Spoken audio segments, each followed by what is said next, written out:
Good morning. This is KELOLAND on the go with all you need to know in news and weather as you start your day.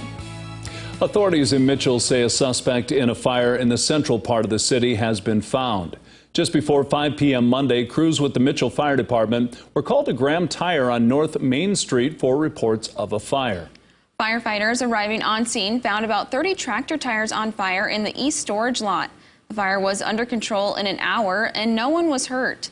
The cause and origin were determined to be malicious in nature. We expect to learn more about the fire later this morning. Stay with KELOLAND News on air and online for updates as they become available. The South Dakota Department of Public Safety says 2 South Dakota tribes are getting funding for their 911 call centers. Over $132,000 is being given to the tribes.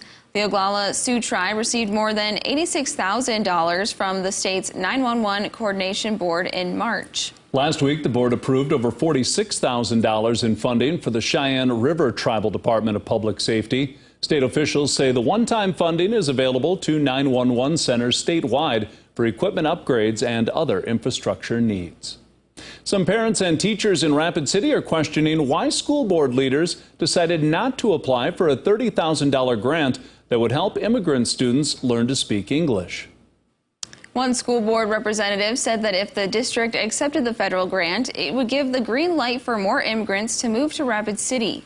Fred Meyer, a teacher at Stevens High School, said that sends a message that the school district doesn't support the immigrant community.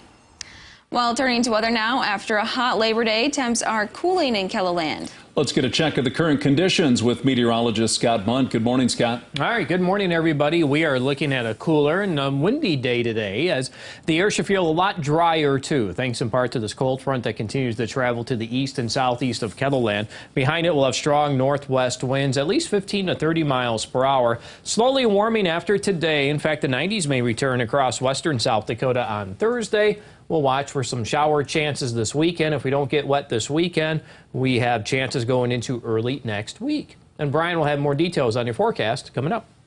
Thank you, Scott. The swimming beach at Lake Elvin Recreation Area near Harrisburg remains closed. South Dakota Game Fish and Park says routine testing showed unhealthy levels of bacteria in the water. Runoff into lakes and streams following heavy rains like we've had in recent weeks often changes bacteria levels. They usually dissipate quickly due to the natural filtration from the lake. Right now, the concern is of swimmers ingesting or submerging in the water. And after we had a positive test for high bacteria, we did another test and it tested positive once again, so we took the precautions of closing the beach. What kind of bacteria are you guys finding? We test for E. coli, and that's a good indicator of other levels of bacteria being high as well. The lake is still safe for fishing and kayaking. This week marks the start of several vaccination clinics put on by the Sioux Falls School District and community health partners.